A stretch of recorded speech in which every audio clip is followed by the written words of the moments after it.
Shalom y bendiciones a cada uno de los hermanos, a cada uno de los que se conectan a este su espacio de estudio, Berea, donde nos hemos dado la tarea de estudiar las leyes alrededor de los mandamientos. Esta es una tarea que ya llevamos más de un año y hemos cubierto ya bastante de los mandamientos, bastante de las leyes alrededor de los mandamientos. Y yo creo que si usted nos ha seguido hasta este momento, hemos aprendido bastantes cosas. Hemos aprendido los tzitzis, el Shema, hemos aprendido la Mezuzá, hemos aprendido Tefilim, hemos aprendido los ayunos, hemos aprendido las fiestas, hemos aprendido Shabbat, hemos aprendido los trabajos que se pueden hacer en Shabbat, los que no se pueden hacer en Shabbat. Las últimas clases hemos aprendido acerca del diezmo, primer diezmo, segundo diezmo, la ofrenda, hemos aprendido de los años Yobel, los años Shemitah, hemos aprendido sobre las leyes de la Torá, las leyes, el carácter de una persona que estudia Torah. Hemos aprendido bastante. Hemos cubierto ya 7 libros de lo que es la enciclopedia de 10 libros del Mishneh Torah. O sea que llevamos 3/4 ya de lo que es toda la enciclopedia. Bastante trabajo. Hemos aprendido bastante. Hoy vamos a empezar el libro número 8. Este libro de aquí se llama el Sefer Abodá, es el libro del servicio, y ahora es cuando vamos a empezar a aprender un poquito más acerca de las cosas relacionadas con el templo, el Beit Hamidash, la casa de su presencia. Así es que vamos a ver bastante material. Estas clases van a durar, no van a ser de una sola noche, van a durar bastante, no le puedo decir cuánto, pero vamos a tomarlas con calma, porque una de las áreas que menos se estudia es el templo, y una de las áreas que más importancia deberíamos poner es el templo. Así es que, habiendo dicho eso, vamos a leer un poquito acerca del Mishneh Torah, vamos a leer un poquito la Biblia, vamos a ver otros recursos también que he estado estudiando durante esta semana, y vamos a tratar de aprender. Así es que, ¿listos? Vamos a ver, dice por aquí, leyes, octavo libro, ya como le dije, es el octavo libro, y dice leyes, Sefer Abodá, el libro del servicio. Son 9 leyes cuyo orden es el siguiente. Es todo lo que abarca el libro, ¿ok? Dice leyes del gran templo, la casa elegida, leyes de los objetos del gran templo y de los que sirven ahí, leyes del ingreso al gran templo, leyes de las ofrendas prohibidas sobre el altar, leyes del procedimiento de las ofrendas, leyes de las ofrendas cotidianas y adicionales, leyes de las ofrendas invalidadas, leyes del servicio de Yom Kippur, leyes de Meilá, uso indebido de lo consagrado. Todo esto es lo que abarca este libro. ¿Ok? Son bastantes capítulos. Déjeme le enseño por aquí. Son bastantes capítulos. De hecho, son 2 libros. El 8 son 2 libros. Ya, son 2 libros. Este es leyes de la casa elegida, leyes de los objetos del gran templo, leyes del ingreso al gran templo, leyes de las ofrendas prohibidas sobre el altar. Esto es lo que abarca este. Entonces, el otro, el 8b se iría leyes del procedimiento de las ofrendas cotidianas y adicionales, lo que es la ofrenda tamid, la ofrenda diaria, y la ofrenda musaf o la ofrenda de las fiestas. También leyes de las ofrendas invalidadas, leyes del servicio de Yom Kippur y leyes de la Meilá, uso de lo indebido de lo sagrado. Son 2 libros. Vamos a ver el 8. Aquí dice 8 y dice primera parte. ¿Okay? Aquí, primera parte. Así es que voy a estar usando mucho el libro porque tiene muchas imágenes que le quiero mostrar. Leyes del Gran Templo. Primer tema, leyes del Gran Templo. Incluye 6 preceptos, 3 preceptos positivos y 3 negativos. O sea que hay 6 mandamientos en estas leyes del Gran Templo. 1. Construir el santuario, está en Éxodo 28. No construir el altar con piedras, no construir el altar con piedras labradas, no ascender al altar por escalones, sino por una rampa, temer en reverencia al santuario, custodiar el área del santuario, no interrumpir la guardia del santuario. Esos son los 6 mandamientos que hay en este tema. Capítulo 1. Es un precepto positivo construir una casa para Hashem, donde se puedan presentar las ofrendas y celebrar ahí 3 veces al año las festividades de peregrinación, como expone, y me harán un santuario, Éxodo 25:8, y ya se ha descrito en la Torá del tabernáculo que hizo Moisés en el desierto, que era temporal, como expone, pues habrá aún el reposo y la herencia de Deuteronomio 12:9. Vamos a leer Éxodo 25:8 y Deuteronomio 12:9. Vamos a leer Éxodo. Éxodo 25:8. Dice aquí, habló Adonai a Moisés, di a los hijos de Israel que tomen para mí ofrenda. De todo varón que diere de su voluntad de corazón tomaréis mi ofrenda. Esta es la ofrenda que tomaréis de ellos: oro, plata, cobre, azul, púrpura, carmesí, lino fino, pelo de cabras, pieles de carnero teñidas de rojo, pieles de tejones, madera de acacia, aceite para el alumbrado, especies para el aceite de la unción y para el incienso aromático, piedras de onice y piedras de engaste para el efod y para el pectoral. Versículo 8. Y harán un santuario para mí, y habitaré en medio de ellos, conforme a todo lo que yo te muestre, el diseño del tabernáculo y el diseño de todos sus utensilios, así lo haréis. Si nosotros vamos a el libro, ¿cuál libro? No lo tengo aquí, no le digo. Si nosotros vamos al libro Tariag Misbot, déjeme encuentro una página vacía. Ok. Si nosotros vamos al libro de Tariag Misbot y vamos a Éxodo 25:8, aquí está Éxodo 25, 22:13. Por aquí va a estar, por aquí va a estar. 23. Vamos a ver qué es lo que nos dice el Tariag Misbot en cuanto a este mandamiento. 23. Todavía estamos lejos todavía. 23. 27, ahora me pasé. 25:8, aquí está. Y que me hagan un santuario, es un mandamiento. Dice, es una misma, es un mandamiento construir una casa por causa de Hashem. Leyes, esta casa, Beit Hamidash, es donde le ofrecemos nuestros sacrificios y es a este lugar sagrado donde se nos ordena ascender para las festividades de peregrinación cada año. ¿Dónde encontramos ese mandamiento? Vamos a encontrar ese mandamiento si nosotros vamos a Éxodo, no Éxodo, Deuteronomio, capítulo 16, versículo 16, vamos a ver qué dice aquí. Versículo 16, fíjese lo que dice.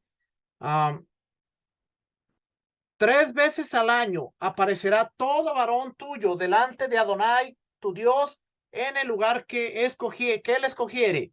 Sabemos que él escogió Jerusalén. En la fiesta solemne de los panes sin levadura, en la fiesta solemne de las semanas, Shavuot, y en la fiesta solemne de los tabernáculos, Sukkot. Y ninguno se presentará delante de Adonai con las manos vacías. Tenían que traer una ofrenda. Cada uno con la ofrenda de su mano. ¿Ve? Tenían que traer una ofrenda. Y no hablaba de dinero, sino hablaba de un regalo. Algo adquirido, ha dado sin compensación alguna o cambio. Una ofrenda de su mano conforme a la bendición que Adonai tu Dios te hubiera dado. Entonces, aquí vemos que dice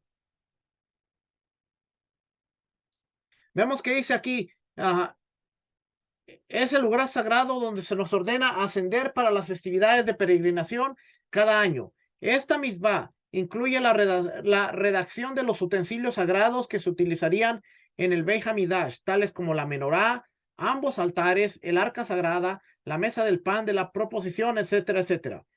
El propósito principal de Hashem al ordenarnos que cumplamos las misbot es que él pueda otorgarnos bondad. Por lo tanto, nos ordenó observar sus misbot, sus mandamientos y estudiar su Torah, porque de este modo llegamos a ser mejores y más dignos de recibir su beneficencia. También nos ordenó que establezcamos un lugar que debe ser limpio y puro hasta el máximo grado de limpieza, a fin de que haya un lugar donde podamos purificar nuestros pensamientos y rectificar nuestro corazón hacia él. Sabemos por tradición que el sitio donde David Hamelech y Shlomo Hamelech, David el rey y Salomón el rey, erigieron el altar en Goren Ornon, en la en el sitio del Beit Hamidash. Era el mismo lugar donde, según la tradición, Abraham vino, erigió el altar sobre el cual ató a Isaac por el sacrificio. Noah erigió el altar cuando salió del arca, el altar que estuvo de pie sobre el cual Caín y Abel trajeron sus ofrendas. Adán, el primer hombre, sacrificó una ofrenda por Hashem cuando fue creado. Esto es lo que dice la enseña la tradición. Y Adán fue creado de la tierra de ese altar. ¿Okay? Este es el mandamiento que encontramos ahí. Entonces, ahora sí, si regresamos aquí, vamos a ver qué dice. Es un precepto positivo construir una casa para Hashem donde puedan presentarse las ofrendas 3 veces al año, las festividades de peregrinación, ya vimos cuáles son. Y como expone, y me harán un santuario, Éxodo 25:8, y ya se ha descrito en la Torá, el tabernáculo que hizo Moshe en el desierto era temporal, como expone. Como expone, pues no habrán aún al reposo y a la herencia. Tan pronto como los israelitas ingresaron a la tierra de Israel, establecieron el tabernáculo en Gilgal durante los 14 años en los cuales conquistaron y dividieron la tierra. De ahí fueron a Shiloh y construyeron un santuario de piedras sobre el cual extendieron las cortinas del tabernáculo y no tenía techo. El tabernáculo de Shiloh duró 369 años. Fue destruido cuando falleció Elí. Después fueron a Nob y construyeron un santuario. Ahí fue destruido cuando Shmuel falleció y fueron a Gibón y construyeron un santuario ahí. De Gibón fueron a la casa permanente, el gran templo de Jerusalén. Nob y Gibón duraron 57 años. Así es que si contamos 369 más 57 años, es el tiempo que tardaron hasta antes de llegar al templo. ¿Dónde encontramos esta información? Bueno, si nosotros vamos a Jueces 21:19 y Primera de Samuel, vamos a encontrar que está el tabernáculo ahí. Vamos a ver, mira. Déjame subrayo esto porque si no luego se me pierde y ando bien perdido.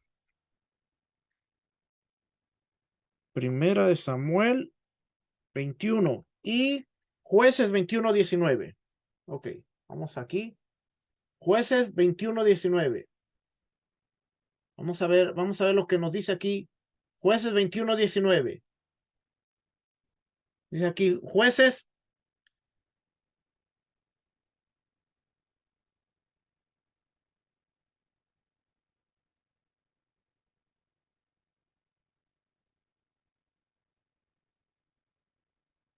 Veintiuno 19. Ahora bien, ¿era Jueces 21:19? Jueces 21:29.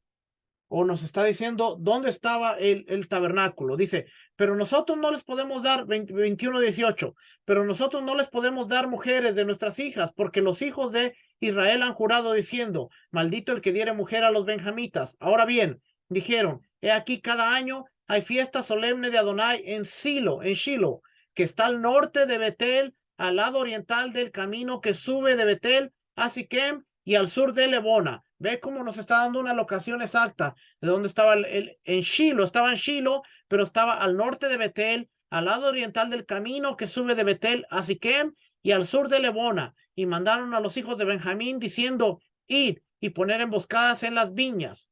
Ahí nos está diciendo dónde está el GPS, el GPS del tabernáculo, que estaba en Shiloh. Leímos aquí que dice que estaba el tabernáculo en Gilgal, Shiloh. El tabernáculo de Shiloh, de ahí fueron a Shiloh. El tabernáculo en Gilgal duró 14 años, en los cuales conquistaron la tierra. Cuando ellos entraron, el tabernáculo estaba en Gilgal. 14 años. Acuérdense que fueron 7 años de conquista. No quiero saber nada, Siri.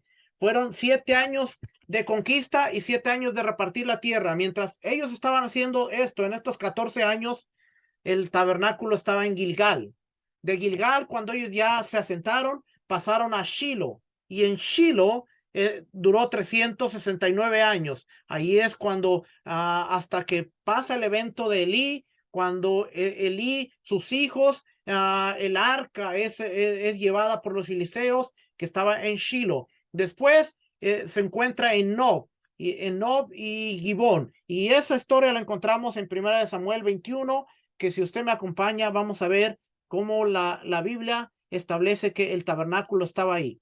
Fíjese lo que dice aquí. Vino David a Nob, ¿ve? Nob, el sacerdote Ahimelech, y se sorprendió Ahimelech de su encuentro y le dijo: ¿cómo vienes tú solo y nadie contigo? Y respondió David al sacerdote Ahimelech: el rey me encomendó un asunto y me dijo: nadie sepa cosa alguna del asunto a que te envío y lo que te he encomendado. Y yo le señalé a los criados un cierto lugar. Ahora pues, ¿qué tienes a mano? Dame 5 panes o lo que tengas. El sacerdote respondió a David y dijo: no tengo pan común a la mano, solamente tengo pan sagrado. Este pan era el que se acababa de sacar de el Shabbat. Era el pan que había estado en la presencia del Señor y lo habían sacado. Claramente vemos que había un servicio en el tabernáculo. El sacerdote tenía los panes de la presencia que acababan de quitar. El tabernáculo estaba en Nob. Ahí es donde viene David, a Nob. Ahora, si seguimos leyendo, dice, no tengo pan común a la mano, solamente tengo pan sagrado, pero lo daré si los criados se han guardado, a lo menos de mujeres. David respondió al sacerdote y le dijo: en verdad las mujeres han estado lejos de nosotros ayer y anteayer, y cuando yo salí, ya los vasos de los jóvenes eran santos, aunque el viaje es profano. Cuanto más no serán santos hoy sus vasos. Así el sacerdote le dio el pan sagrado, porque ahí no había otro pan, sino los panes de la proposición. Claramente nos dice aquí los panes de la proposición. Si usted quiere saber más de los panes de la proposición, dice, bueno, vea Levítico 24, 5 al 9, en donde está hablando de los 12 panes, y claramente versículo 8 dice: cada día de reposo lo pondrán continuamente en orden delante de Adonai, en nombre de los hijos de Israel. Es el pan de la proposición, los cuales habían sido quitados de la presencia de Adonai para poner los panes calientes el día que aquellos fueron quitados. Claramente hasta la Biblia nos está diciendo aquí, esos panes habían sido quitados para poner panes calientes. Y estaba ahí aquel día detenido delante de Adonai uno de los siervos de Saúl, cuyo nombre era Doeg, edomita, el principal de los pastores de Saúl. Ahora, vamos a adelantarnos porque va a ver qué es lo que va a pasar aquí en Nob. Vamos a ver más adelante por aquí. Vamos a ver dónde está. Aquí en el capítulo 22. Oyó Saúl que se sabía de David y de los que estaban con él. Y Saúl estaba sentado en Gabá, debajo de un tamarisco sobre un alto, y tenía una lanza en su mano, y todos sus siervos estaban alrededor de él. Y dijo Saúl a sus siervos que estaban alrededor de él: oíd ahora, hijos de Benjamín, os dará también a todos vosotros el hijo de Isaí tierras y viñas, y os hará a todos vosotros jefes de millares y jefes de centenas, para que todos vosotros hayáis conspirado contra mí, y no haya quien me descubra al oído cómo mi hijo ha hecho alianza con el hijo de Isaí, ni alguno de vosotros que se duela de mí y me descubra cómo mi hijo ha levantado a mi siervo contra mí para que me aceche tal como lo hace hoy. Entonces Doeg, edomita, que era el principal de los siervos de Saúl, respondió y dijo: yo vi al hijo de Isaí que vino a Nob, a Ahimelech, hijo de Ahitob, el cual consultó por él a Adonai y le dio provisiones, y también le dio la espada de Goliat, el filisteo. ¿Cuántos habían leído que David cargaba la espada de Goliat, el gigante, el filisteo? Bueno, aparentemente estaba en poder de los sacerdotes, y cuando él va y pide pan, también le da la espada de Goliat, y esto llega a los oídos de Saúl. Y vamos a ver lo que sigue. No me he salido del tema, solo para que vea lo que está pasando aquí. Dice: y también le dio la espada de Goliat, el filisteo, y el rey envió por el sacerdote Ahimelech, hijo de Ahitob, y por toda la casa de su padre, los sacerdotes que estaban en Nob, y todos vinieron al rey. Y Saúl le dijo: oye ahora, hijo de Ahitob. Y él le dijo: heme aquí, señor mío. Y le dijo Saúl: ¿por qué habéis conspirado contra mí, tú y el hijo de Isaí, cuando le diste pan y espada, y consultaste por él a Dios para que se levantase contra mí y me acechase, como lo hace hoy en día? Entonces Ahimelech respondió al rey y dijo: ¿Y quién entre todos tus siervos es tan fiel como David, yerno también del rey, que sirve a tus órdenes y es ilustre a tu casa? He comenzado yo desde hoy a consultar por él a Dios. Lejos sea de mí, no culpe el rey de cosa alguna a su siervo, ni a toda la casa de mi padre, porque tu siervo ninguna cosa sabe de este asunto, grande ni pequeña. Y el rey dijo, sin duda morirás, Ahimelech, tú y toda la casa de tu padre. Entonces dijo el rey a la gente de su guardia que estaba alrededor de él, volveos y matar a los sacerdotes de Adonai, porque también la mano de ellos está con David. Pues sabiendo ellos que huía, no me lo descubrieron. Pero los siervos del rey no quisieron extender sus manos para matar a los sacerdotes de Adonai. Entonces dijo el rey a Doeg, vuelve tú y arremete contra los sacerdotes. Y se volvió Doeg el edomita y acometió a los sacerdotes y mató en aquel día a 85 varones que vestían efod de lino. Y a Nob, ciudad de los sacerdotes, hirió a filo de espada, así a hombres como a mujeres, niños, hasta los de pecho, bueyes, asnos y ovejas, todo hirió a filo de espada. Le leí esa historia para que vea que Nob estaba al tabernáculo y Saúl, que era el rey de Israel, el príncipe de Dios, no tuvo temor aún de matar a los sacerdotes, a los niños, hizo una matanza porque estaba enojado que le habían dado pan a su enemigo que escapaba de él porque él quería matar a David y los sacerdotes y nadie le había dicho que David había pedido pan de la casa de Dios. Así es que la casa estaba en Nob.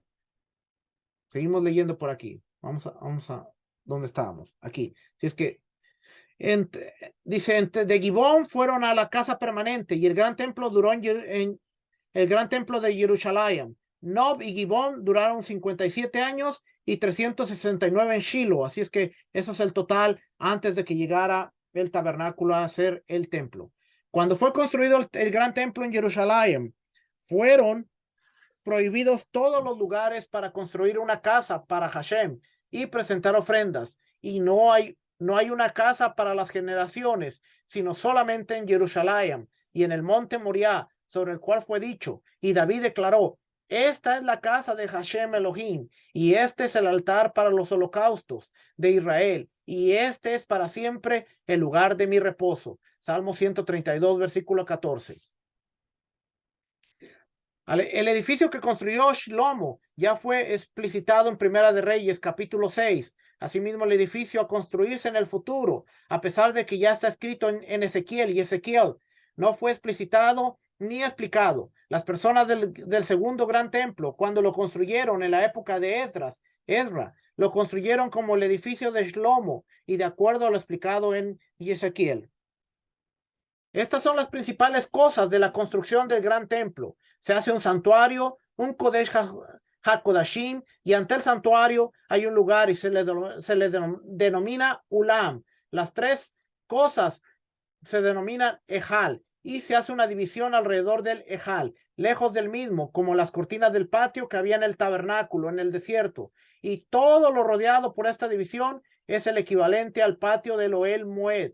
Se denomina Azará y todo se denomina gran templo. Debe hacerse para los accesorios del gran templo un altar para los holocaustos y otro para sacrificios y una rampa para acceder al altar. Su ubicación es frente al Ulam, dispuestos hacia el sur, el Kior, la pileta de cobre y su base en que los Kohanim usan para lavarse las manos y los pies para el servicio, cuya ubicación está entre el Ulam y el altar. Dispuesto hacia el sur, a la izquierda de quien entra el gran templo, un altar para el incienso, una menorá, una mesa, y los tres van delante del Ejal, ante el Kodesh HaKodashim. La menorá va al sur, del lado izquierdo de quien ingresa, y la mesa a la derecha, sobre la cual está el Lejen Hapanim, el pan de la preposición, pan de la presencia, y ambos al lado del Kodesh HaKodashim. Del lado de afuera y del altar del incienso está dispuesto entre las dos hacia afuera, y dentro de la Sará se marcan límites, hasta acá para los Israel, hasta acá para los Kohanim, y construyen espacios para las otras necesidades del gran templo. Cada una de ellas se llama Lishka, sala, y el Ejal y la Sará se construyen de piedras grandes. Bueno, antes de seguir, antes de seguir, déjeme mostrarle un poquito lo que nos está describiendo aquí todo esto, porque todo esto es lo que vamos a ir estudiando poco a poquito, ¿ok? Entonces déjeme le presento. ¿Cómo le hago aquí? Tengo que salir de aquí. Tengo que ir aquí.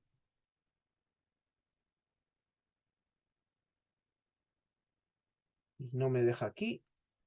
Ok, aquí. Ok. Se está viendo la pantalla, ¿verdad? Entonces ahora la tengo que presentar aquí. Ok. Entonces, lo que nos está describiendo lo que acabamos de leer, si usted se da cuenta aquí, dice que había cámaras para las necesidades, se llaman Lishkan, cámaras, y aquí vemos que dice casa del tesoro arriba, cámara de alojamiento, esa es Lishkan, la cámara de alojamiento, cámara de la chispa, es otra sala, cámara de la piedra labrada, es otra sala, y esas salas las vamos a ver que cuando nosotros entramos, prácticamente van a estar a la esquina. Ahí está una, hasta allá, hasta el final va a estar la otra, van a estar en las cuatro esquinas. Si usted ve, ahorita estamos en la parte de el altar. Ahí está. Y claramente usted va a ver en las cuatro esquinas. Aquí está donde están los monitos, las personitas, monitos, perdón. A la derecha, aquí dice cámara de alojamiento. Esa es una, está en la esquina. Cámara de la chispa, abajo está otra. Cámara de la piedra labrada, está otra a la izquierda. Y a la izquierda arriba, cámara del tesoro. Ahí están las cuatro cámaras que dice. Construyen espacios para las otras necesidades del gran templo. Cada una de ellas se denomina Lishka. El Ejal. El Ejal es toda esta parte que estamos viendo aquí, esta parte del edificio grande de aquí en medio. ¿Qué constituye el Ejal? El Ejal va a constituir lo que es el lugar santo. Vamos a entrar por aquí.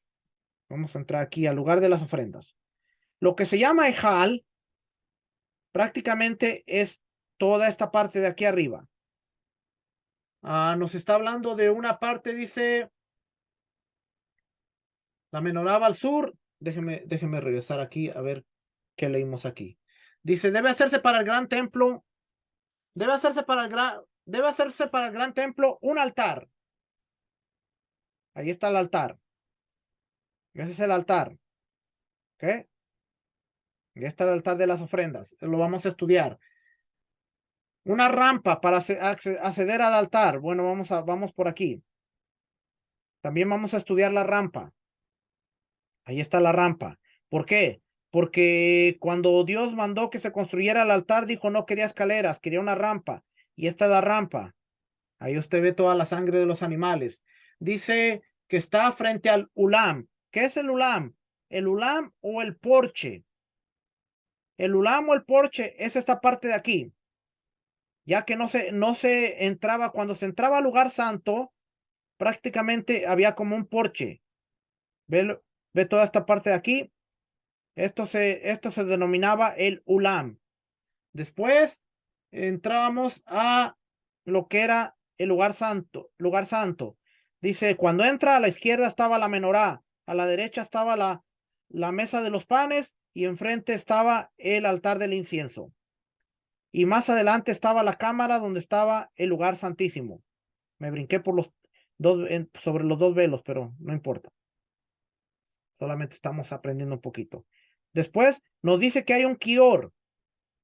Bueno, si nosotros vamos al sur, por cierto, este es el sur. Cuando nosotros estamos viendo de esta parte, vamos a ver que viendo hacia la entrada del templo es el oeste, este, sur y norte.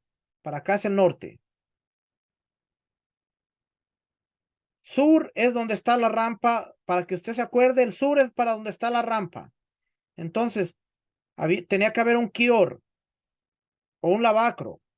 Ese está aquí. Si nosotros volteamos para acá, aquí está el lavacro. Y aquí vamos a ver qué información hay por aquí. Lishkaha Gulá, ve, la Lishkaha Gulá, la cámara de la rueda.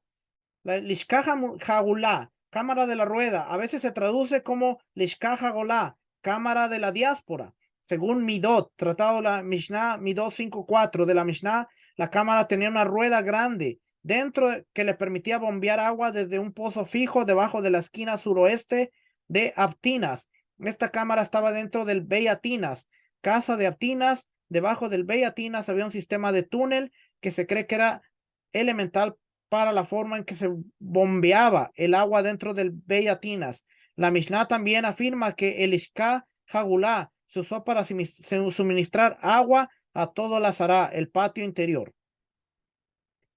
Ok, ahora sí, si nosotros salimos por esta puerta, vamos a estar frente al altar. Okay, ahí está el altar, ahí está la rampa.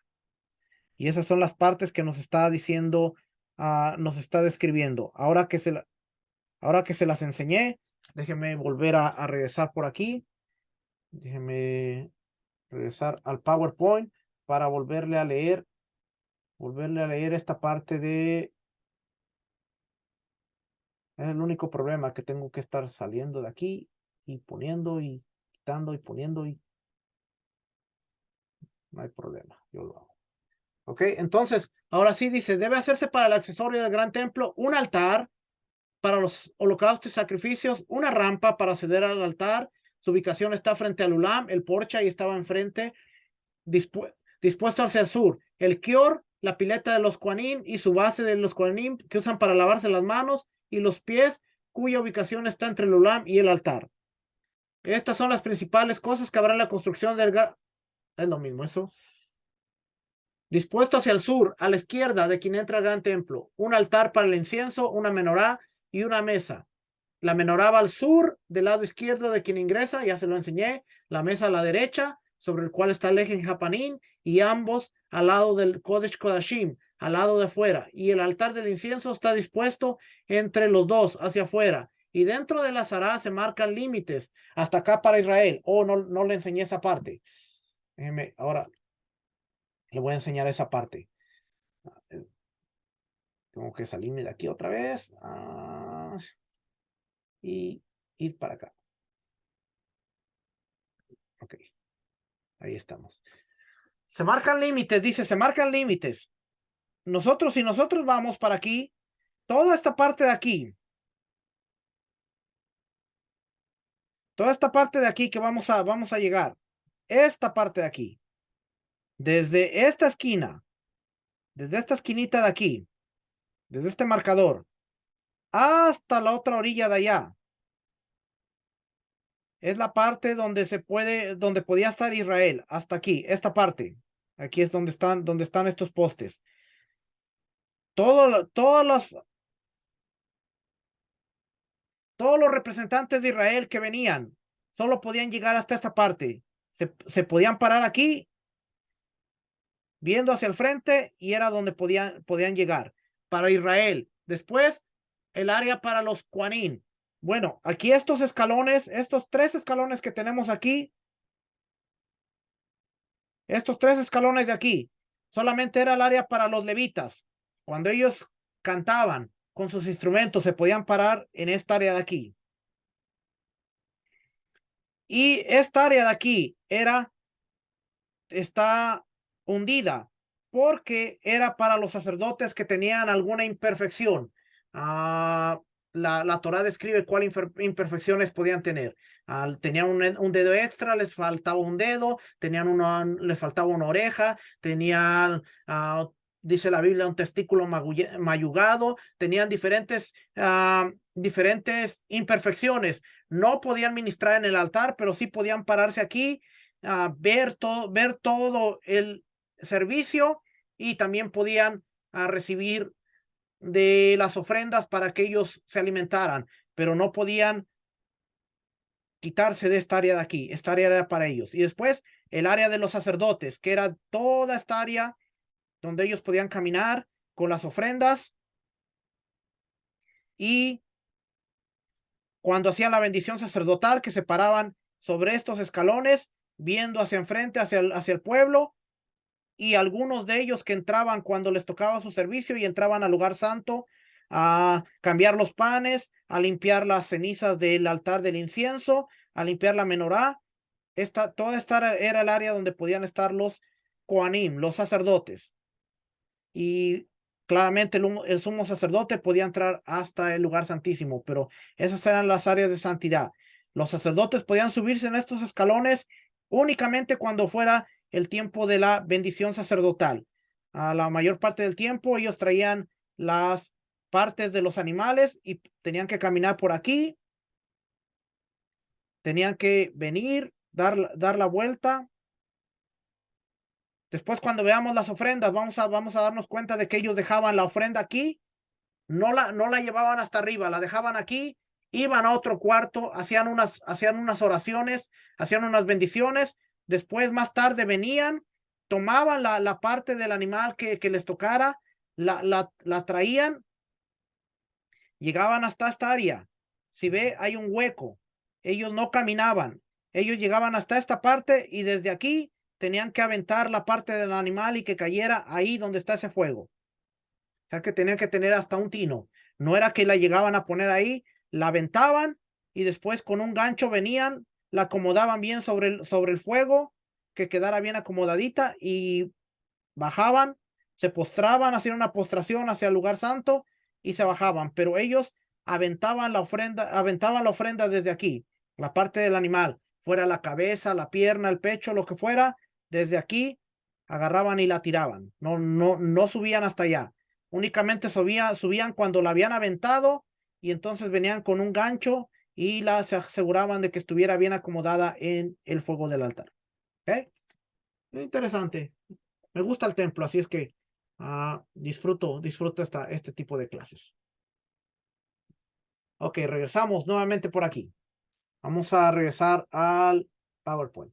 Entonces dice, el Ejal, la parte de el lugar santo, lugar santísimo, el porche y el azará, todo el área del altar, se construye con piedras grandes y si no se encuentran piedras, con ladrillos. No se pican las piedras en el monte. No se pican las piedras en el monte del templo, sino que se dividen y cincelan afuera, y luego se les ingresa a la edificación como expone, piedras grandes y costosas para la fundación de la casa, piedras talladas, y expone, el sonido del hacha, ni ninguna otra herramienta de metal se escuchó en el templo mientras se estaba construyendo. Déjeme le muestro algo por aquí. Me le muestro. Estaba viendo este libro. Mejor se lo enseño de aquí de logo de una vez, para no levantarme. Estaba viendo este libro que se llama, este libro que se llama, déjeme, mejor si se lo enseño.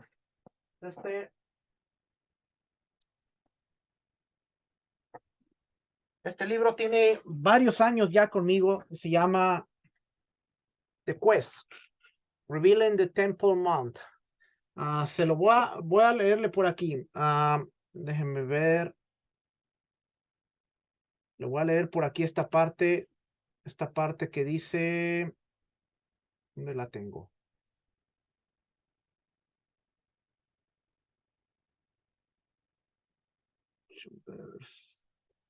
Temple Core. Temple Core.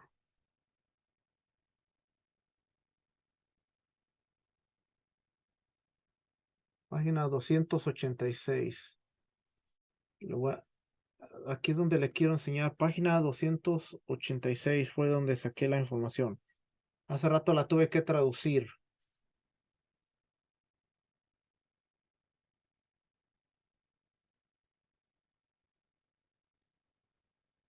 4. Aquí está, ya la encontré. Me lo llevo para allá. Vamos a ver si la puede traducir Logos, que me haga el trabajo.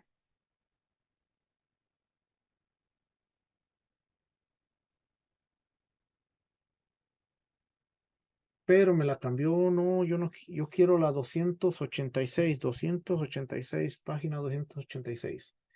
Ok, fíjese lo que dice aquí. Estas son, dice, las llamadas canteras.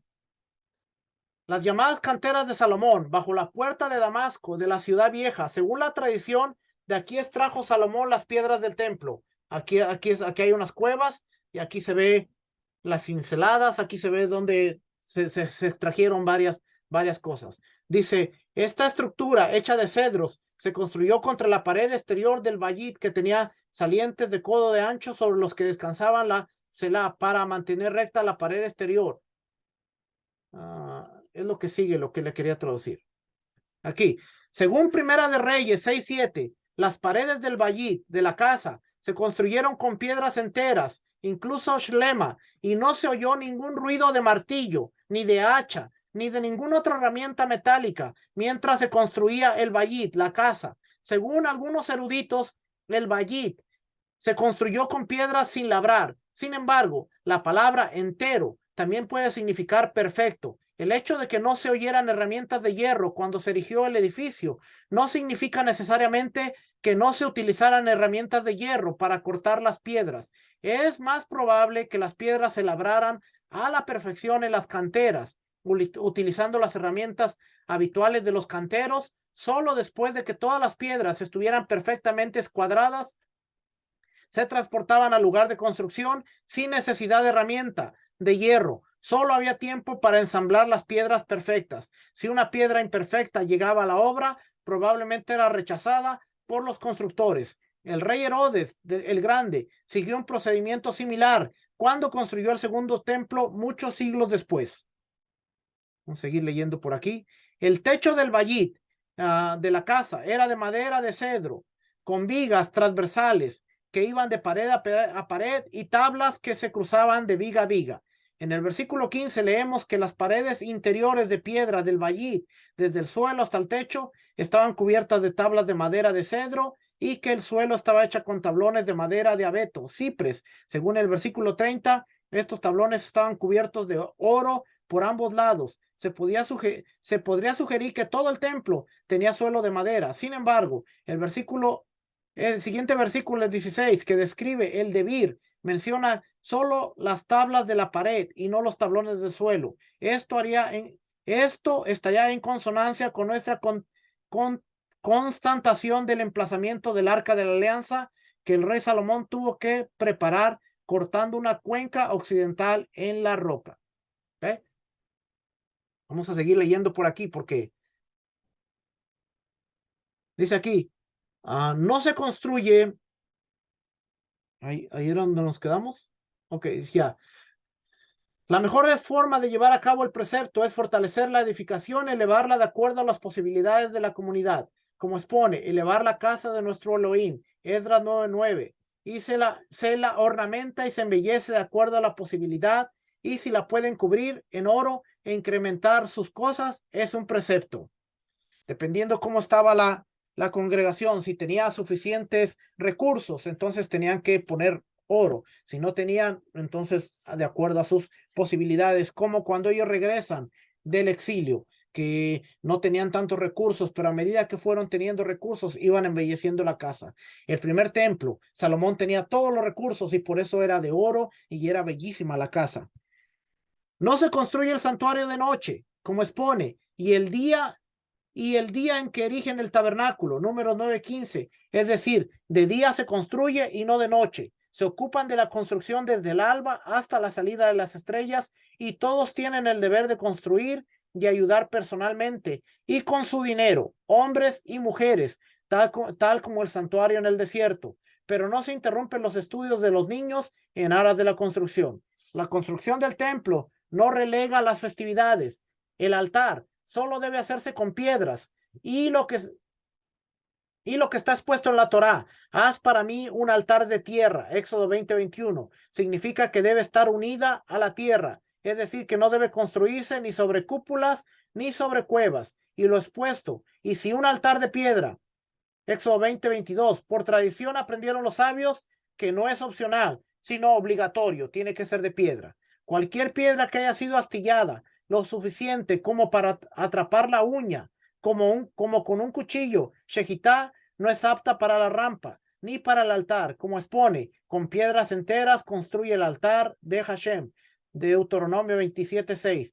¿De dónde sacaron las piedras? De tierra virgen. Cavaban hasta donde se notaba que no era tierra usada para cultivo o construcción y sacaron piedras o del mar. Asimismo, las piedras del Ejal y de las Azarat, los patios del gran templo, eran enteras. Las piedras del Ejal, el edificio grande, o de las Azarot, los edificios alrededor del altar, que son astilladas o cortadas, son inválidas, no pueden rescatarse, sino que deben enterrarse.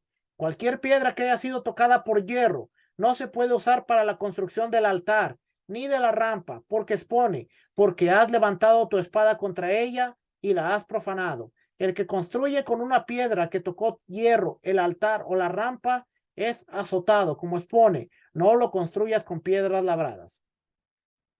Éxodo 20:22. Pero si alguien construyó con una piedra sellada, solo ha transgredido un precepto positivo. Ahora, usted dirá, pero nos acaba de enseñar la cueva de Salomón. Sí, pero eso no era para el altar. El altar era piedras que no habían sido tocado con el hierro.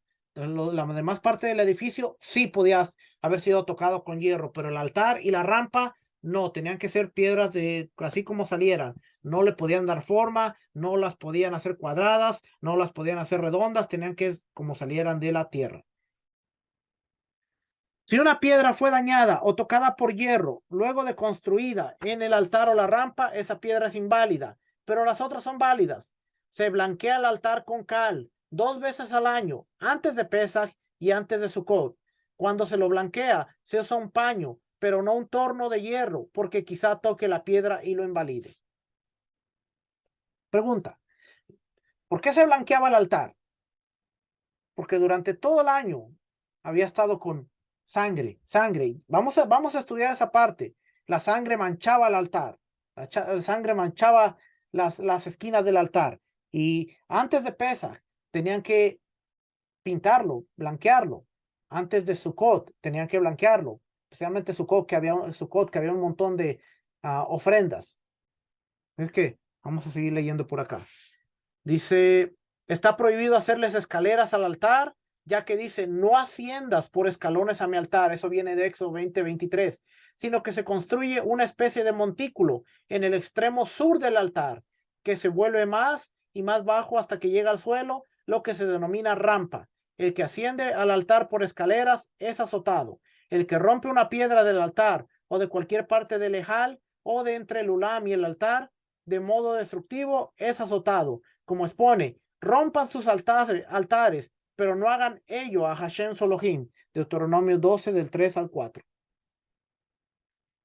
La menorá. Bueno, antes de ir a la menorá, hablamos del altar, ¿verdad? Voy a terminar este estudio hablando del altar. Y si nosotros vamos un poquito más aquí a vamos a leer lo que nos dice este libro. Dice, el altar del sacrificio quemado original, construido en el desierto de Sinaí, estaba hecho de madera de acacia, recubierta de bronce. Medía 5 codos, que eran 8.6 pies, aproximadamente 2 metros con 2.63 metros de largo, 5 codos de ancho y 3 codos, 5.2 pies. Fíjese, estaba grandecito el del desierto. Era de 8.6 pies, 8 pies y 6 pulgadas, por 5 pies y 2 pulgadas de alto. Que era cuadrado, 8 pies y 6 pulgadas cuadrado. 8 pies y 6 pulgadas alrededor cuadrado. Y 5 pies y 2 pulgadas. Casi a mi altura. Imagínense, yo mido 5'4". A 5'2" era casi a mi altura, era lo alto del altar. El del desierto. Tenía cuernos en las 4 esquinas con anillos para las varas para transportarlo. Ahora, este era de madera porque se transportaba. Más o menos el altar aquí está. Esta era una imagen. Tenía los anillos y era cuadrado, 8.6 pies cuadrado por 5.2 de largo. Tenía sus cuernos en cada esquina y tenía los anillos donde lo transportaban. El altar del segundo templo También tenía forma cuadrada, pero al ser inmóvil ya no se movía. Estaba hecho de piedra sin labrar, como estipula Éxodo 20:25. Y si me hicieras un altar de piedra, no lo construirás de piedra labrada, porque si alzares tu piedra sobre él, tu herramienta sobre él lo habrás contaminado. Sin embargo, entre las descripciones de Josefo y la Mishnah, sus medidas son discutibles.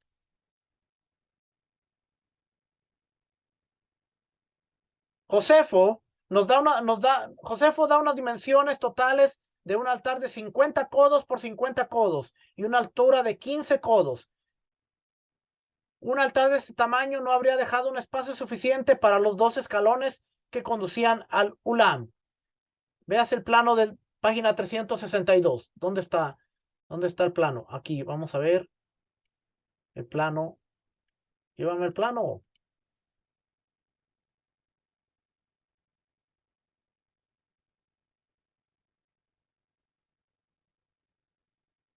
Aquí está, mire. Este es el plano.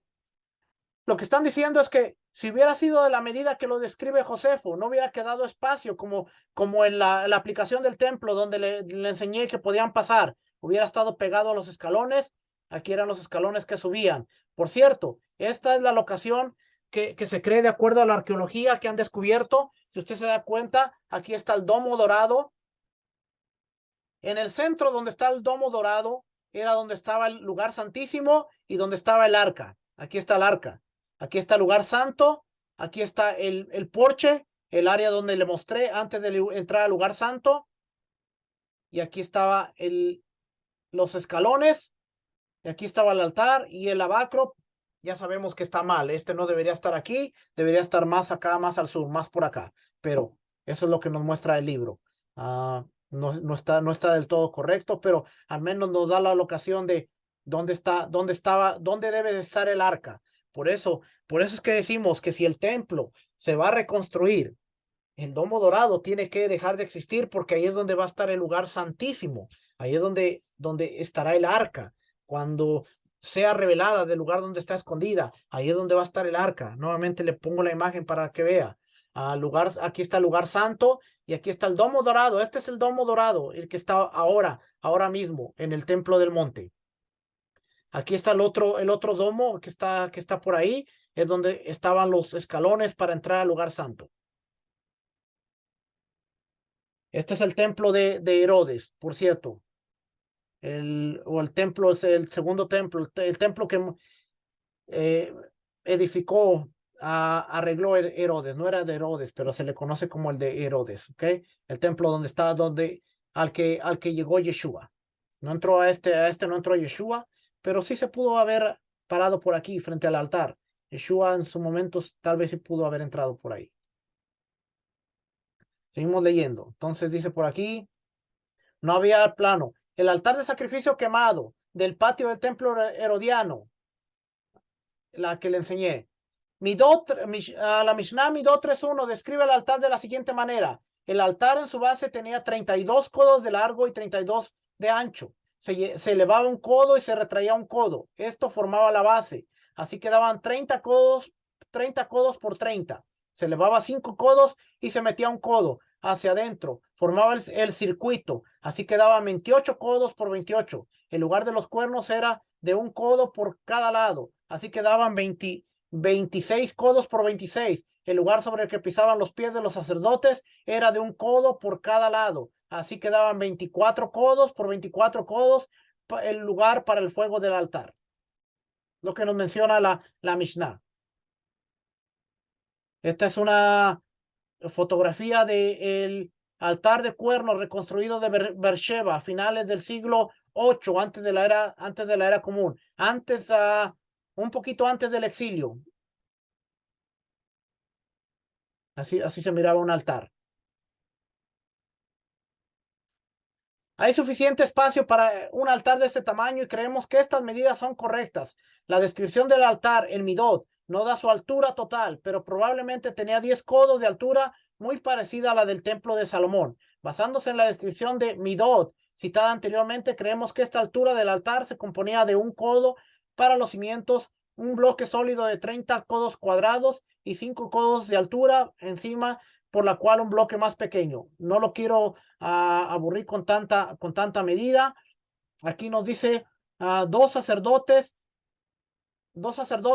vierten el agua y vino en los cuencos de plata situados en la esquina del circuito. Arriba había los orificios donde ellos vaciaban el agua y el aceite, el agua y el vino, especialmente en Sucot. ¿Qué más vemos por aquí? Aquí está el lavacro, que nuevamente esta es la posición incorrecta porque los sacerdotes no podían caminar por esta área hasta que no se lavaran los pies, pero nuevamente esta es la posición que ellos tienen. Vamos a leer de otro libro, vamos a leer, este libro se llama, ¿cómo se llama este libro? Me olvidó cómo se llama este libro. Este libro es este librito de acá, mire, se lo voy a presentar. Es este que se llama The Original Second, el templo original, el original segundo templo. Toda esta información que le voy a presentar, se la traduje para usted, así es que está en inglés, pero se la voy a leer traducida para que usted pueda aprender conmigo. Y tiene que ver con el altar. Vamos a aprender un poquito acerca del altar esta noche. ¿Okay? Porque es importante. Dice Mizbeach, o lo que se conoce como altar. La estructura más prominente en el Azará, aparte del edificio Ejal, el edificio principal en sí, era el Mizbeach exterior. Este edificio medía 32 amos por 32 amos, 32 codos en su base y se elevaba 10 codos hasta la cima de los 4 cuernos que sobresalían de sus esquinas. A diferencia de las otras estructuras del Beit Hamidash, el Mizbeach o el altar no se construyó con piedra cortada, sino que se componía de piedras enteras y lisas, unidas por una mezcla similar al cemento, descrita a continuación. Estas piedras se recogieron de tierras baldías en el valle del Beis Karem, un lugar a las afueras de Jerusalén, donde era seguro que no habían entrado en contacto con el hierro, porque cualquier contacto con el hierro las haría inservibles para el altar, el Mizbeach. Las herramientas necesarias para desenterrar las piedras podrían estar hechas de metales distintos al hierro, ya que estos no descalificarían las piedras al contacto. En cuanto a todas las demás piedras utilizadas en la construcción del Beit Hamidash, estas podían trabajarse con herramientas de hierro, siempre que no se hiciera dentro del Beit Hamidash. ¿Ve? Se podía usar el hierro, pero no dentro. Por lo tanto, serían cortadas a la forma y terminadas en la cantera, llevados a los terrenos del Beit Hamidash y luego colocados en su lugar. Construyendo el Mizbeach, el altar, la siguiente es una descripción de cómo se construyó el Mizbeach. Era de vital importancia que el Mizbeach se construyera precisamente en el lugar correcto, por lo que se consultó a un profeta para señalar sus coordenadas exactas. ¿Cómo se describió inicialmente? Toda la extensión del Har Jabayís, el monte de la casa, se construyó sobre un sistema de arcos para protegerlo de las tumbas de cadáveres de cualquier tumba que pudiera haber estado ubicada en el suelo.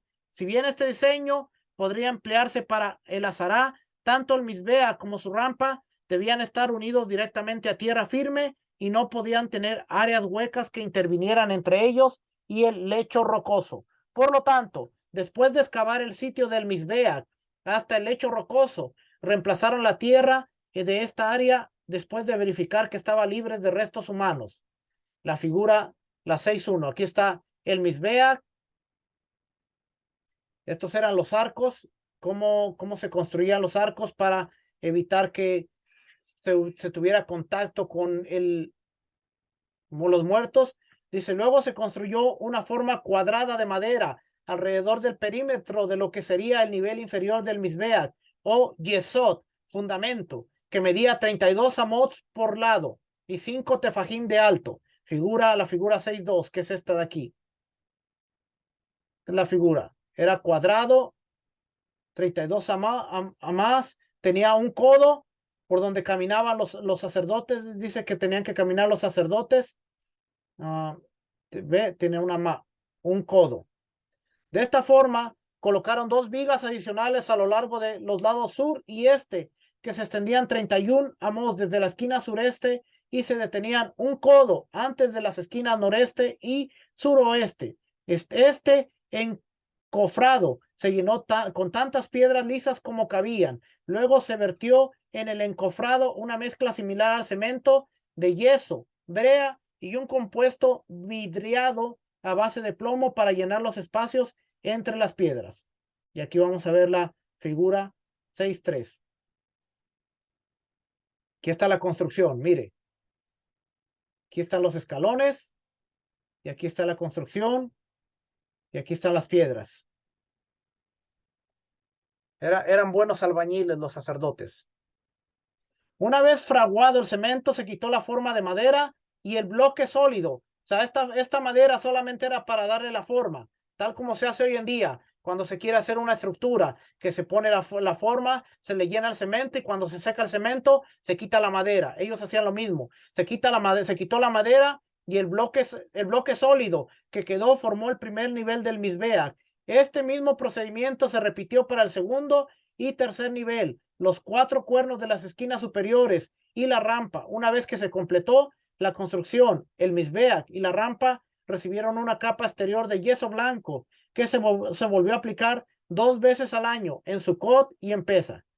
De que el primer nivel del Mizbeach se llamaba Yesod, fundación, y aunque medía 32 codos por lado, su forma no era cuadrado perfecto por la siguiente razón. La ciudad de Jerusalén y el mismo Beit Hamidash fueron construidos parcialmente dentro de la porción tribal de Benjamín y parcialmente dentro de la porción de Yehudá.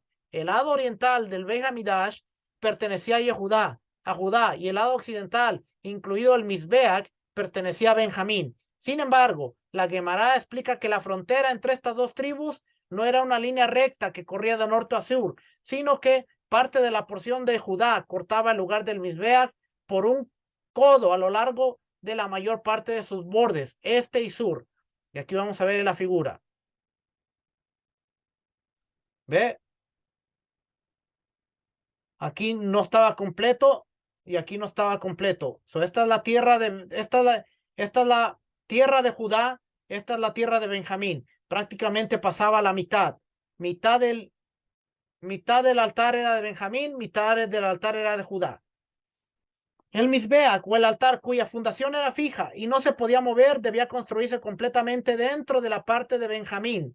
Por lo tanto, la forma de yesod o fundamento se adjuntó para excluir las áreas ocupadas por el territorio de Judá, que eran unos desagües en la esquina suroeste del fundamento. Había 2 depresiones redondas con pequeños agujeros en el fondo que servían como desagües.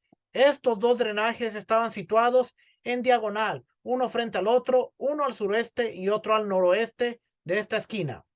Y aquí vemos los 2 hoyitos. Uno estaba en el sureste, otro al noroeste. Y aquí era donde se drenaba el vino y el agua. Después de que se contemplaron las aplicaciones de sangre de una ofrenda, la sangre que quedaba en el recipiente receptor se vertió sobre el yesod. Aquí se drenaba la sangre también. Ciertas ofrendas tenían la sangre sobrante vertida a la parte occidental del yesod, donde un pequeño labio o largo de este borde del yesod dirigía la sangre hacia el desagüe occidental. La sangre de las ofrendas se vertió en la parte sur del fundamento y esta sangre fluyó hacia el desagüe del este. Debajo de la esquina suroeste del fundamento había un hueco cuadrado llamado shiz, que estaba conectado a través de una tubería subterránea al canal de agua cercano que corría a través de la Sará. El término shiz denota fluir, ya que la sangre fluyó hacia él. Desde ahí la sangre entró en el canal del agua y brotó de la Sará adyacente al shiz. Había una loseta de piso removible, un cuadrado de un codo, de una mano, con un anillo que permitía levantarlo. Esto se ve en la figura 6.5, ya se la muestro. Al descender por una escalera a este agujero, los Kohanim podían llegar al shiz y limpiar cualquier sangre coagulada que obstruyera la tubería entre el shiz y el canal del agua. Figura 6.5, vamos a ver.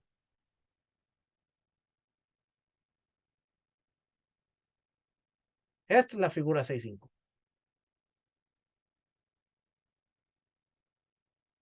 Segundo nivel, encima del fundamento estaba el sobeb, que medía 30, un tercio de codos de amos a lo largo de cada lado, 5 amos de alto. El Sobeb se sentó al ras con el lado este y el sur del yesod, y las únicas partes del fundamento yesod que sobresalían de debajo eran las franjas de un codo a lo largo del este y el norte, dado que la parte superior de este nivel servía como pasarela para los Kohanim mientras se abrían paso alrededor del Mizbeach. Se le llamó Sobeb, que significa rodear, ya que rodeaba el Mizbeach por los 4 lados.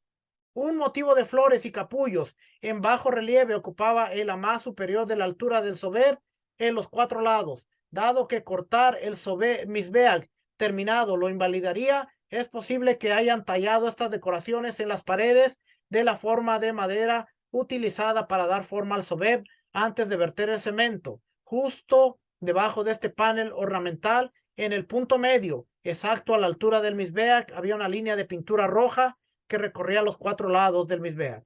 O sea que como no podían usar una herramienta, le hacían la figura a la madera, y cuando vertían el cemento, prácticamente la madera o el cemento tomaba la forma de la madera y quedaba así formado. No hacían esta figura después de que el cemento se secaba, sino que cuando se secaba el cemento, la madera dejaba esta forma aquí. Y aquí vemos la línea roja. Todo esto es importante porque si queremos entender las ofrendas, tenemos que entender este tipo de cosas. Mire, le voy a enseñar algo rapidito. Tengo que quitar aquí y pasar para acá. Ya me volví experto aquí. Cuando nosotros vamos al altar, a veces no nos ponemos a fijar este tipo de cosas, pero aquí hay un tipo de rampa. Y lo que le acabo de describir es esta partecita de aquí, donde los sacerdotes tenían que caminar por esta área de aquí, porque en ciertas ofrendas ellos tenían que poner la sangre alrededor del altar, y tenían que caminar por esta, era un codo, era más o menos como menos de 18 pulgadas, ¿ok? Esto es lo que nos está describiendo lo que le acabo de leer. No era completo, ¿ve? Porque lo cortaba la parte de la rampa, pero eso era lo que le estaba describiendo. Aquí en esta parte más adelante vamos a ver que fíjese lo que dice. Había en la rampa al sur del altar por un ancho 32 por un ancho de 16, y tenía una cavidad en su parte occidental donde se depositarían las ofrendas por el pecado de aves que eran descalificadas.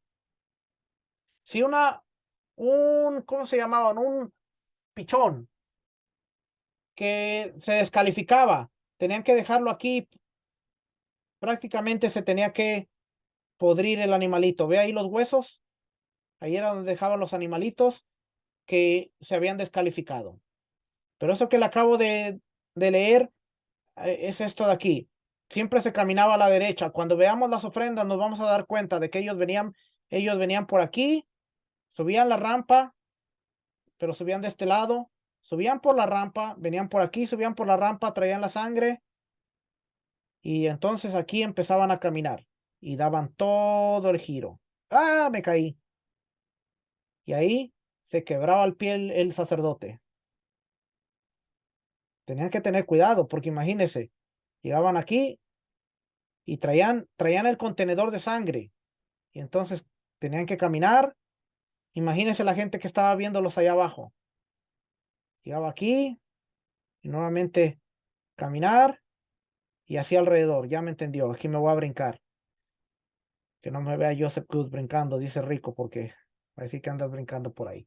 ¿Ok? Entonces, eso era lo que quería que usted viera para que vayamos entendiendo, porque cuando entremos a ver las ofrendas, tal vez ahorita no le hace sentido esto y usted dice, ¿y esto qué? Pero cuando empecemos a ver las ofrendas, usted se va a dar cuenta de que tiene sentido. Solo lo que le acabo de mencionar es esto que vemos aquí, que iba alrededor.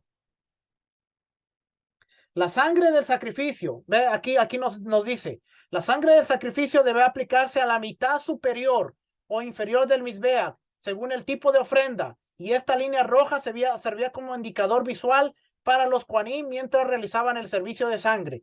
So, había sangre que se aplicaba en la parte de abajo y había sangre que se tenía que aplicar en la parte de arriba. Tenemos que ver cuál ofrenda, porque a veces leemos números, leemos Levítico y no entendemos. Ahora que estamos estudiando todo esto y veamos las ofrendas, usted va a ver que claramente dice la parte superior y la parte inferior, pero a veces no lo entendemos porque no sabíamos. Ahora entendemos que el altar tenía dos niveles. La sangre se aplicaba arriba o abajo. La línea roja era indicador de dónde tenía que ir la sangre. Y déjenme ver si en la aplicación del templo.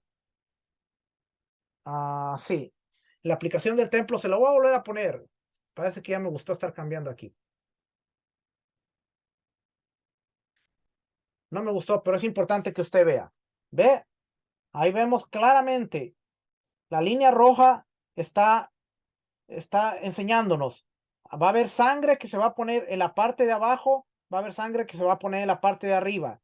Y en los huequitos que le enseñé, aquí es donde se ponía la sangre que sobraba. El yesod se extendía hacia el norte y hacia el oeste y disminuía al sur, y en el este, en la esquina sudoeste, había dos agujeros que se asemejan a dos fosas nasales estrechas, en la que la sangre depositada en el yesod occidental y el yesod meridional sur drenaba y se mezclaba en la zanja del valle que pasaba al valle del Kidrón. Ellos venían y vertían la sangre que les sobraba, la vertían ahí en ese huequito. Aquí hay uno. Casi no se ve ese. Uy, tengo problemas controlando aquí los controles. Ahí está uno y ahí está otro. ¿Ok? So, todo lo que él ha estado leyendo. Ahí están los dos huequitos. Y nuevamente, ahí está la línea roja y ahí vamos a ver más adelante cómo se dividían las ofrendas. Seguir leyendo porque, ya me pasé del tiempo. Ya voy a terminar. Déjenme acabo por aquí. El tercer nivel se llamaba Mizbeach y medía 28.3 de lado y 3 amos de alto. En la parte superior de este nivel había extensiones en sus 4 esquinas llamadas queranos, singular queren, cuernos, que tenía un cuadrado de una amá y 5 tefajín de alto. Estas extensiones se llamaban queranos, que significa cuernos, ya que se extendían desde el Mizbeach como cuernos de la cabeza de un animal. Después de que se construyeron las formas de madera para los queranos, pero antes de que se colocaran las piedras lisas en el interior, una viga cuadrada de pie sobre borde se insertó en el centro de cada formulario. Cuando el cemento se endureció y se quitaron las formas y las vigas centrales, los queranos quedaban huecos en el medio y abiertos en la parte superior. Así se miraban, estaban abiertos, pero estos eran los cuernos que salían. No era un cuerno como usted se quisiera imaginar. Se les decía cuerno porque sobresalían, pero no tenía la figura de un cuerno. Los queranos no estaban alineados con el ras de los lados del Mizbeach, sino que estaban retrasados 2 tefajim desde cada borde. No estaban pegados a la esquina, sino estaban un poco separados. En la cima del Mizbeach, en la parte superior del Mizbeach, comenzando cerca del borde exterior, los primeros 2 y 1/3 de codos se hundieron en la parte superior, dejando un pequeño labio alrededor del perímetro del Mizbeach, que ayudó a evitar que los pies de los Kohanim se deslizaran por el borde. Los Kohanim caminarían dentro de este espacio mientras realizaban diversas tareas en la parte superior del Mizbeach. Había un labio similar al lado del borde del Sobek y en los lados de la rampa. Los cuencos me voy a brincar a esta parte, pero son los orificios. Tres fuegos se mantuvieron ardiendo en la parte superior del Mizbeach todos los días. El más grande de estos estaba ubicado en el cuadrante sureste, colindando con el montículo de cenizas en el mismo centro. Todas las partes del sacrificio que debían quemarse en la parte superior del Mizbeach se colocaban en este fuego. Cada mañana este fuego se reconstruía colocando 2 troncos paralelos entre sí y luego apilando 2 troncos más encima, perpendiculares a los 2 primeros para formar un cuadrado. Se agregaron algunas capas más para hacerlo muy grande. 2 paneles de madera llamados Gizrei Eisim se quemaron en este fuego, concomitante con las ofrendas del Tamid. Estos paneles eran de un cuadrado de amad y tan gruesos como el palo estándar, utilizado en los tiempos talmúdicos para nivelar una pequeña medida de harina. El segundo fuego estaba ubicado en la parte suroeste del Mizbeach.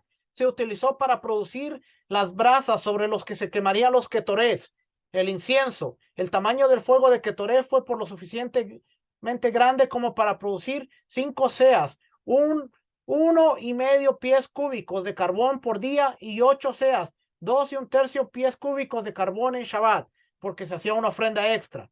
Cada día el Cohen traería brasas de este fuego al Heijal y las colocaría sobre el Mizbeach Asabá, el altar del incienso, el altar dorado, después de lo cual los ketorets o el incienso se esparcía sobre las brasas. El tercer fuego era un fuego pequeño, era un fuego de mantenimiento, la luz piloto del Mizbeach, cuyo propósito era cumplir con el requisito de mantener un Aish Tamid, una llama constante en el Mizbeach. Este pequeño fuego que no tenía un lugar fijo sobre el Mizbeach también se usaba para volver a encender el fuego principal en caso de que se apagara. Así que había 3 fuegos. Estaba el principal donde se quemaban las ofrendas, estaba el otro donde se hacían la ofrenda de los inciensos, los carbones, y estaba el que se tenía que mantener prendido todo el tiempo. Si se apagaba el fuego principal, se tenía que prender de este fuego nunca se tenía que apagar. Increíble que si llovía, nevaba, no se volvió a apagar. Y estaba el de las ofrendas de incienso que se sacaba de aquí. Estaban las cenizas. Y aquí está el altar, aquí están sus niveles, aquí está donde caminaban los sacerdotes, aquí está la parte de arriba donde caminaban los sacerdotes también, que acabamos de leer, era esta partecita de aquí. Ellos caminaban sobre este cuadrito de aquí, ¿ve? Ellos iban y caminaban cuando hacían su servicio alrededor de este cuadro. El montón de cenizas había un montículo de cenizas conocido como tapuaj, manzana, llamado así por su forma esférica.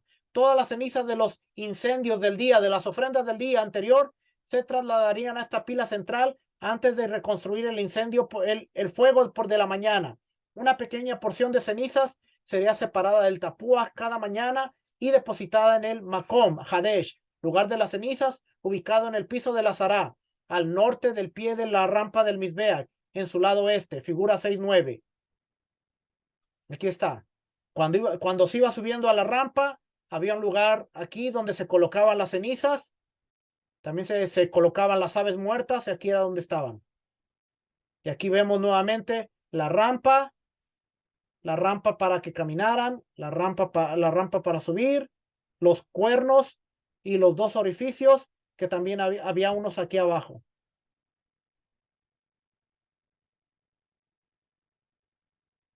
En total hubo 3 lugares conocidos como Makom Hadeshen, donde se quemaron artículos santificados que se volvieron inservibles. Uno en el Azará, uno en el Jabáis, la montaña, y uno fuera de la ciudad de Jerusalén. Periódicamente todas las cenizas recolectadas en el Tapuach sería removido y llevado al Makom Hadeshen, fuera de Jerusalén.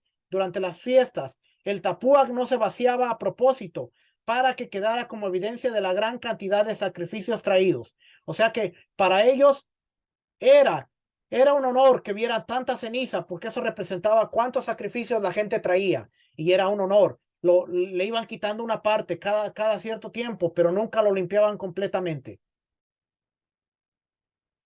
La rampa principal, como está registrado en la Torá, estaba prohibido acceder a la parte superior del Mizbeach, del altar, con escalones. Por esta razón, se construyó una rampa en el lado sur del Mizbeach, que medía 32 amos de largo por 16 amos de ancho y 9 amos de alto, mientras que todas las rampas en el Beit Hamidash se ajustaban a una proporción de 3 codos de largo por cada codo de altura. La pendiente de la rampa de Mizbeach era ligeramente menos profunda, con una proporción de 3,5 codos por 1 codo y 1/3 de ancho de dedo de largo por cada codo o amá de altura. Y aquí vemos la figura. Así era como iba subiendo. El azul era el estándar, el amarillo es la misbea, la vemos un poco más larga. Esto se hizo para que los Kohanim les resultara más fácil transportar los pedazos o los trozos de carne por su superficie lisa. La rampa se construyó con el mismo diseño del Mizbeach, piedras enteras lisas unidas con cemento, y tenían un borde en la parte superior a cada lado que evitaba que los Kohanim se deslizaran por el borde. Todas las partes del sacrificio que se quemaron en el Mizbeach tenían que ser arrojadas del Mizbeach desde la rampa, y parte de este requisito era que hubiera una brecha reconocible de espacio aéreo entre la rampa y el Mizbeach. Esta parte de aquí tenía que estar separada para que de aquí tiraran las partes del animal. ¿Ok? Y aquí está donde nos dice aquí los orificios que estaban para el agua y el vino, y el orificio de los otros orificios que estaban aquí, el drenaje, que prácticamente todo, aquí es donde podían acceder y limpiarlo. Si se coagulaba la sangre o algo, podían acceder y podían limpiar.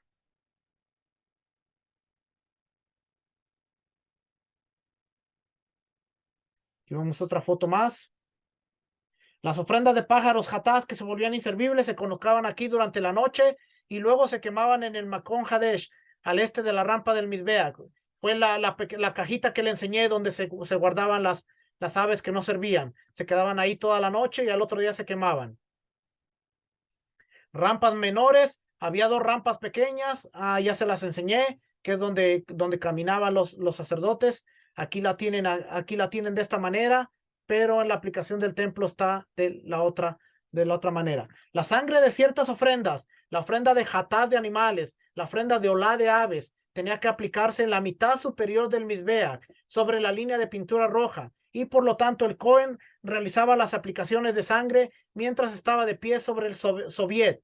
En el caso de la ofrenda olá, el Cohen tomaría la ave viva, ascendería por la rampa principal y giraría a su derecha hacia la rampa menor que conduce al Sobeb. Cuando llegaría a la esquina sureste del Sobeb, mataría al pájaro y aplicaría su sangre al Mizbeach. En el caso de la ofrenda de hatás, el Cohen ascendería por la rampa con el recipiente receptor que contenía la sangre del animal y giraría a su derecha hacia la rampa menor que conduce al Sobeb. Cuando llegaba a la esquina sur-oeste del Sobeb, aplicaba un poco de sangre en el vaso al Mizbeach y luego avanzaba a lo largo del Sobeb en sentido contrario a las agujas del reloj hasta cada una de las 3 esquinas restantes y hacía lo mismo. ¿Ve? Era lo que le estaba explicando. Y prácticamente ahí termina. Voy a terminar explicándoles esta última parte de los pajaritos y ya, con eso termino ya. Hoy sí, con eso termino. No les digo más. Así es que nos dice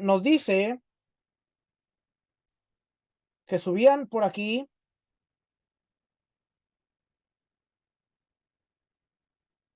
giraba a la derecha, subía, giraba a la derecha. Cuando llegaba a la esquina suroeste, mataba al pájaro y aplicaba la sangre.